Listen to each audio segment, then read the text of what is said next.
In the bustling heart of Ibadan, a city where stories intertwine like market stalls on a busy street, Yetunde paced her cramped courtyard, her face tight with worry. Her precious jewellery, a collection passed down through generations, had vanished.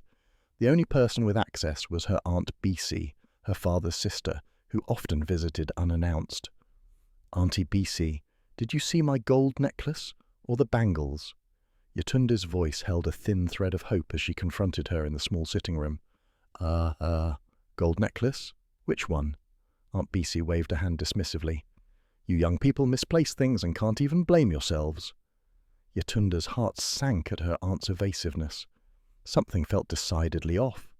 That evening, as Yetunde sat with her elder brother, Tunde, the weight of Aunt Bisi's words gnawed at her. "Tunde, she's the only one who comes here often. It can't just disappear."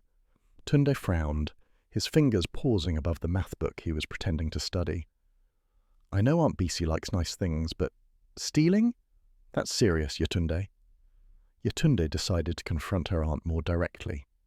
The next morning, as they shared a breakfast of akamu and akara, she asked flat out, "Auntie, please be honest with me. Did you take my jewellery?" Aunt Bisi sighed dramatically, leaning back in her chair. "I needed money for a small business opportunity. I knew you'd understand." "Understand?" Yetunde's pulse quickened, anger rising like a slow tide. "You could have asked me." Days turned into an uneasy week. The jewellery's absence was like a physical ache. Yetunde avoided Aunt Bisi, who acted as though nothing had happened. In the neighbourhood market, where everyone knew each other's business, whispers began to arise. "Did you hear what Yetunde's aunt did?" a woman asked as they bartered over tomatoes. "Such a shame. Family is supposed to protect, not take advantage." The betrayal became public.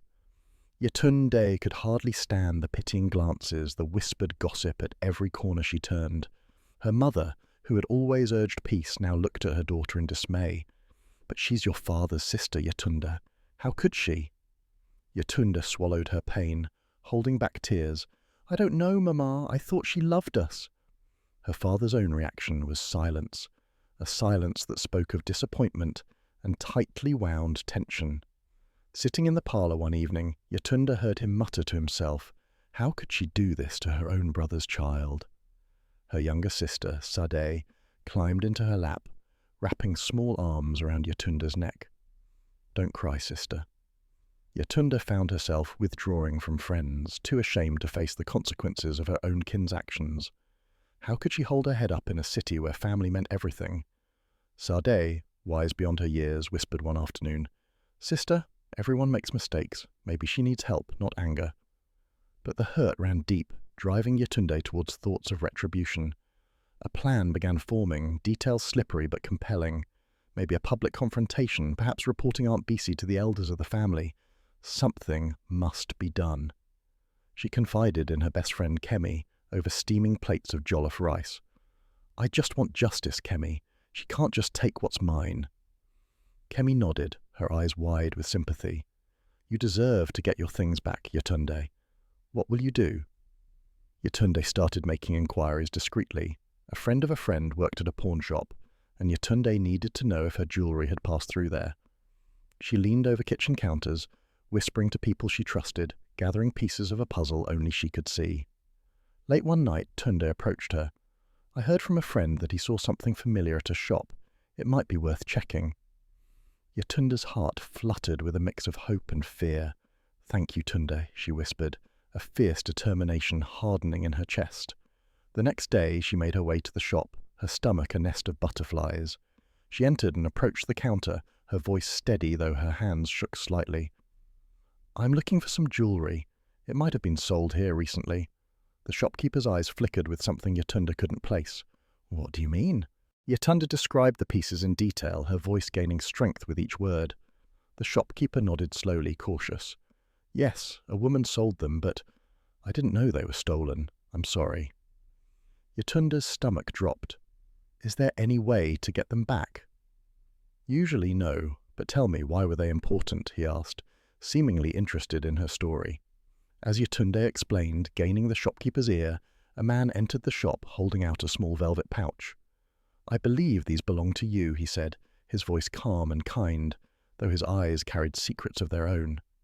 Yetunde gasped, recognizing her grandmother's golden necklace glinting in the fading sunlight. Her heart hammered against her ribs. Who was this stranger, and why was he returning her lost treasure now? Yetunde stood frozen, the worn velvet pouch a lifeline wrapped in the stranger's extended hand. Her fingers trembled as they brushed the fabric, her heart pounding in a blend of hope and mistrust. The stranger's gaze was steady, searching her soul without judgment. "Why do you have this?" she managed to ask, her voice barely a whisper. He smiled faintly, nodding to the shopkeeper. "I own this shop. Your aunt brought these precious items here. She seemed desperate, and I recognized the weight of such choices. My own family," he paused. "I've seen them go astray for less." Yetunde's mind raced, a whirlwind of confusion and bitterness.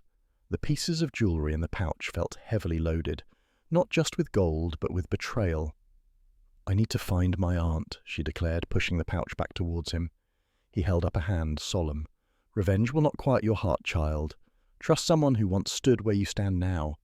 His words soaked into her consciousness, leaving ripples of doubt in her plans. But the desire for justice burned like a flame she couldn't extinguish.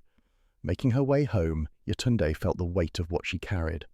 As she stepped into her family's small living room, her mother and Tunde looked up, eyes widening at the sight of the pouch.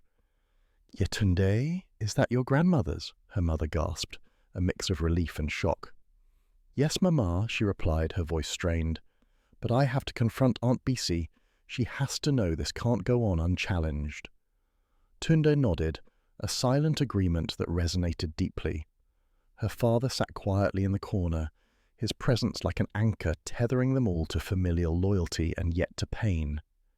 "Yetunde," he said, his voice rough with emotion, "confront her if you must, but remember what your heart truly needs."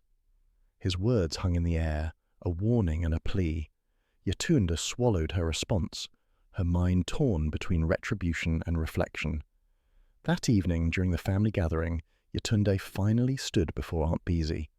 The room filled with relative buzz, their laughter and chatter cutting through her determination. Her voice shook slightly. "Aunt Bisi, you sold my jewelry, but why do you act like everything is fine between us?"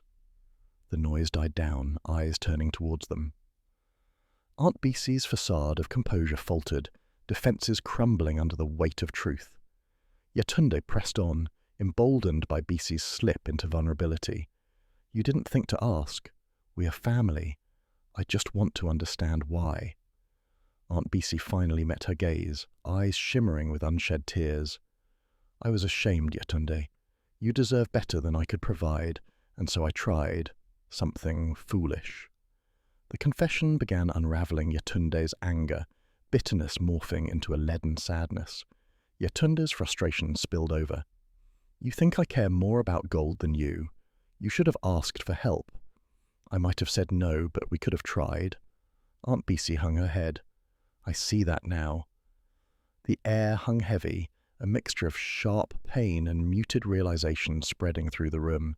As the family began to disperse, voices hushed with introspection, Yetunde's world felt narrower, compressed by expectations of duty and loyalty. Alone, tears fought for release, her spirit weary from fighting what felt like a losing battle against mistrust and fear. She dropped to her knees, whispering into the silence, "God, why is forgiveness so hard?" Quiet filled the room like the aftertaste of a storm. Into that fragile peace stepped Tunde, softly quoting the verse their grandmother repeated to them as children, "Blessed are the merciful, for they will be shown mercy." Yetunde let the words linger, seeping into her bruised soul, flickers of light scattering the darkness that had settled around her. Yetunde began to understand that what she sought from Aunt Bisi wasn't possible through anger or punishment. Justice was less satisfying, less comforting than the peace she longed for. She spent the night wrestling with this truth, her spirit gradually surrendering vengeance for something she couldn't quite name but felt deeply. The next morning, as the sun painted gentle gold over her yard, Yetunde found Aunt Bisi once more. Her face echoed the night's reflection, softened by tears unshed and words unspoken. Aunt Bisi, Yetunde began, voice steady yet tender. I can't forget what happened, but I want us to heal. Aunt Bisi's eyes met hers, shimmering with gratitude and a hint of something yet unspoken. Thank you, Yetunde. As Yetunde walked away, she knew not everything was right, but a bridge had formed, fragile yet firm in its promise. Her heart felt lighter, underpinned by the quiet strength of forgiveness. In each step, she carried with her the knowledge that while injustice had scarred her, faith had sewn the seam. She reflected on the stranger's unexpected grace, realizing it mirrored the grace God showed even in human failings. Maybe healing was slower, harder than revenge, but it was eternal. A week later, Yetunde knelt beside her bed, holding her Bible. She prayed for peace in her heart and wisdom for the journey ahead, faint whispers of scripture guiding her spirit. As she stood, she slipped her grandmother's necklace around her neck, the gold a reminder not only of history, but redemption. That evening, Yetunde placed the Bible on her nightstand, the room breathing with a fresh peace. Though trials remained and scars lingered, Yetunde embraced the power of faith. The truth sank into her very being. Revenge takes everything, but Christ restores all. And the light of redemption, beginning anew, cast a lingering warmth into the night. Thank you so much for listening to this powerful story. We really appreciate you and hope you learned something valuable. If you enjoyed this story or want a part 2, don't forget to like and subscribe so you never miss a story. And let us know your thoughts in the comments. We'd love to hear what this story meant to you. See you next time.